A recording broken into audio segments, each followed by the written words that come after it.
Right, hello lads and lasses, and welcome back to Boys Down Under, where today, it's one of those mornings where you wake up after the game and you think that you can get over it, but after last night's performance, you just can't. Okay, after the Real Betis game, I could go to sleep and I could wake up knowing that we gave it our all, we put in a really good effort, and we understood we weren't up to scratch, and we understood we didn't have a full strength squad, and we didn't get the 3 points or even a point, and it was that. That was that, and we moved on from that game. But last night's performance is one we cannot move on from. I seriously find it so hard to believe Celtic can take it to teams such as Ross County, St Mirren, Dundee, but not take it to a team like Livingston. Now, Livingston park the bus, okay? It was always clear from the start that Livingston were going to park the bus, hope for a lucky goal, and then mega park the bus. And they did. That's what happened. And Celtic are a team which is known for its attacking football. It's known for going forward and getting goals all the time. So you'd think at this point we'd be ready to sit back behind, ready to attack teams who are sitting back and not letting us get through their defence. You'd think that we'd be used to it. You'd think Celtic would have a plan to be able to break those teams down. But last night, we just didn't have a plan. Last night, Celtic did everything great. They built the ball up, they got possession well, albeit Livingston were parking the bus, but we just couldn't find that crucial final pass or final shot to trouble the keeper or to put it in the back of the net. And, it was so disappointing. I was sitting there with my dad, and we were just so frustrated. It wasn't even a disappointing game. It was just so frustrating, so angering that Celtic could drop their quality to the lat low of a team like Livingston's. And the fact that we didn't have that capability of breaking them down and scoring a goal was just so disheartening with everything, all the attacking football Celtic have played this season. It was just so hard to watch.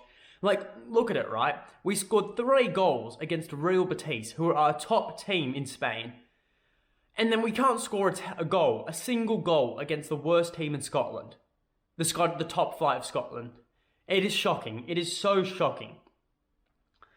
And, I don't know what to say more about it, because the thing is, Celtic, you can say, oh, it's a learning curve. You can say, oh, Celtic will never let it happen again. But, Jesus Christ. Livingston, really? We lost 1-0 to Livingston in a day where Rangers dropped points, in a day where Motherwell dropped points, in a day where afterwards Aberdeen dropped points, where Hibs dropped points, Hearts dropped points. They all dropped points. All the teams above us dropped points. Yet we dropped more than them, and we didn't even bridge that gap. We didn't even get up on top of the ladder. We just stayed much lower than we already are. And it's a missed opportunity for Celtic. It's a missed opportunity that could really, really come back to bite us at the end of the season. And the thing is, I don't want to hear the excuse that we had injuries, because we had injuries against Real Betis, as I've just said. We had injuries against them, and we still played 100. We played so much better in the Real Betis game than we ever would against Livingston.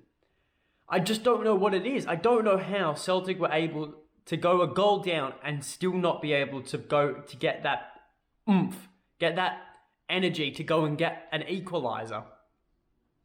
It was just disappointing. It was so sad to see. And look, I just don't know I just don't know. I'm really speechless from the game. Celtic, look, I can't even really speak about the positives that much, but I kind of have to. I kind of have to lighten the mood. And I think there were 3 players on that pitch who looked like they wanted to be there on that pitch. And that was David Turnbull, Cameron Carter-Vickers, and Joe Hart. Those 3 players were the only players who kept us in that game at all. If it wasn't for them 3, it could have been a lot worse for Celtic, in my honest opinion. Livingston looked dangerous on their counter-attack. Celtic were, in other words, stuffed up. They didn't know how to defend.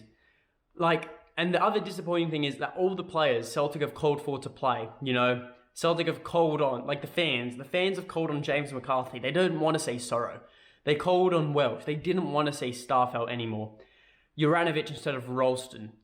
And those players disappointed me. None of them played well, in my opinion. They all played poor. McCarthy and Welsh I think, were the poorest on the... I'm not going to say they weren't the poorest on the field, because that's not true. But they played really, really bad. McCarthy didn't stick a pass all game, or he didn't stick a good pass all game. Welsh was the reason we went 1-0 down. And look, Juranovic, he just had a poor game in general. Bolingoli, I don't know why he started. I don't know why Montgomery wasn't played, or Liam Scales. I honestly have no clue as to why that happened. He wasn't bad, but he wasn't good. And I think the issue honestly came from our front three at the end of the day. Our front three didn't create any chances at all. Jota was probably the best out of the three. He made one or two really good chances, which Celtic did not capitalise on. But even for him, he had a quiet night. Abada, I didn't hear a thing from him all night. The only thing I remember from Abada was that one cutback ball to Tommy Rogic, which he just crossed over Tommy Rogic's head, which if he played a deft, soft pass back, Tommy Rogic would have found the back of the net. It would have been 1-0 to Celtic. And honestly, from that point, it would have been a different outcomes on the rest of the game. And Albion Ajeti, after such a promising game against Ross County and an even better game against Real Betis, he just disappointed. I didn't see him for 80 minutes. Literally, I forgot he was playing for 80 minutes until he had that one shot that was saved. And even then, that wasn't a very good shot. Any goalkeeper's going to save that. That's a savable shot. He needed to have done something. Oh, I just can't believe. And that's the other thing. That leads me into my next point. The chances Celtic had, we didn't put them away. And that's football for you. If you don't take your chances, you'll get punished. Stephen Welsh's header, saved. Albion Ajeti's shot, saved. Abada's cutback, terrible. There were just so many headers as well. Vickers, Ajeti, they had so many headers that just screwed off and didn't even trouble the goalkeeper. And when you do those sort of things, when you're chasing a 1-0 lead, it just allows for more time wasting. It allows for more opportunities. And the thing is, I could go on about how Livingston time wasted the shit out of that game, how they wasted probably 5 minutes of that clock. The ref didn't help whatsoever either. But I'm not going to, because it's only Celtic's fault that they did not win that game. That game, if you asked anyone before that game, you'd say Celtic win. Anyone would say Celtic would win that. I don't even know. The odds of Livingston winning were probably like $9 in the betting market. It's just so... I just still can't get over how poor it was. And then, look, like I said, the positives were Turnbull, Carter-Vickers, and Joe Hart. But at the end of the day, you need all players performing. And I think a lot of it comes down to Ange. I didn't really want to speak about Ange because a lot of people are turning on him. I think a lot of people are quite angry with that, how he didn't have a second plan B to break down Livingston. I'm not going to jump on that because I don't feel it was Ange's fault. I don't feel it was Ange's fault purely because the game plan he would have set out to go and win the game would have worked if his players played well. It's at the end of the day, the coach can only do so much. He can implement the strategies, implement the tactics. But if the players aren't playing well, how are those strategies and plans going to work? Like, for example, no one could have predicted Stephen Welsh to have that howler and let Andrew Shinnie score a goal, which absolutely stuffed up the course. It changed the course of events. It stuffed up Celtic's plan. Because if that never went in, Celtic would have just continued on with them going on to Livingston. Livingston wouldn't have dropped back as much as they had. They wouldn't have started wasting time. But that's the thing, and a lot of people will say, even though that happened, Ange should have a backup plan. Ange should have an idea to how to break through these teams.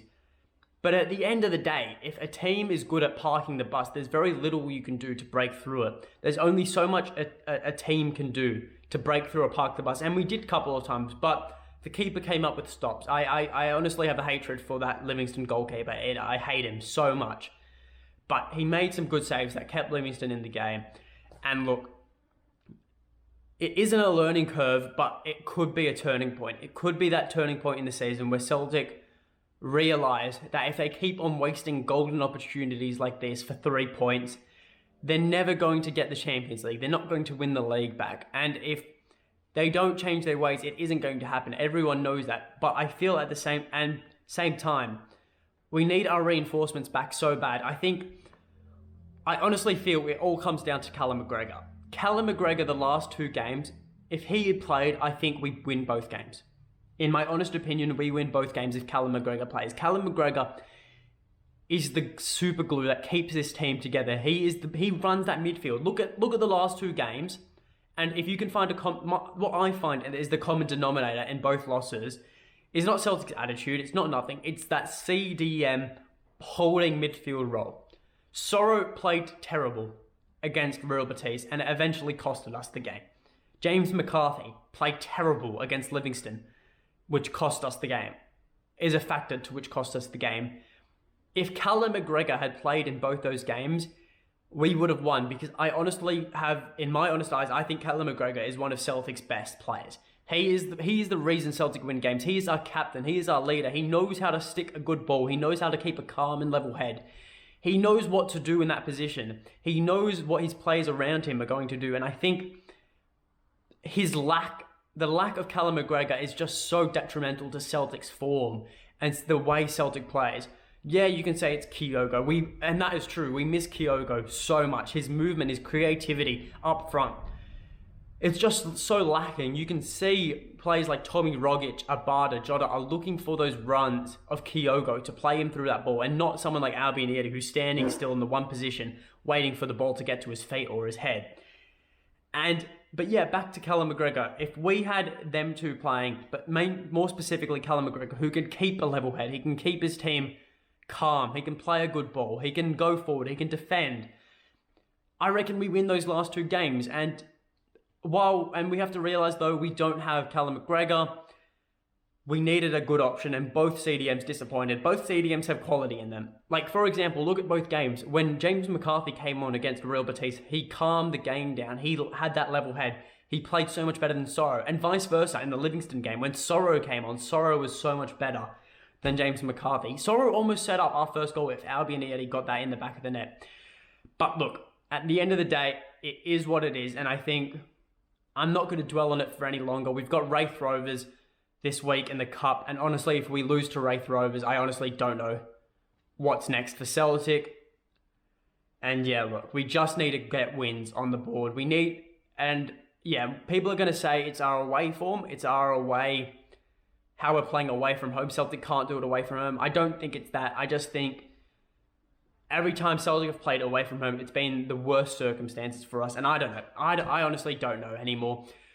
But it is all. I'm going to end the video here because I've talked on long enough. I think Celtic need to refresh themselves. They need to go to Wraith Rovers. They're going away to Wraith Rovers. They need to win there. They need to get some confidence, and they need to bring it back into the league, because we've got some hard fixtures coming up in the league. Hard away fixtures, which are must-win games. If we don't win those games, if we draw a couple of those games, I guess you could say the title's gone, because we need to be getting consistent wins on a daily basis, because we can't be relying on the Rangers to drop points every week. We can't be relying on teams like Motherwell to take points off them, because Celtic need to be capitalising on the opportunities they have against the weaker teams and the better teams and get 3 points. Rant over. That is all from me. Yeah, look, next video, I'll try and get a video out maybe tomorrow or Wednesday, just highlighting some stuff throughout the week, maybe transfer rumours. We've heard of free agents coming to Celtic. I won't talk about them now though, but that is all from me. So until next time, hail, hail.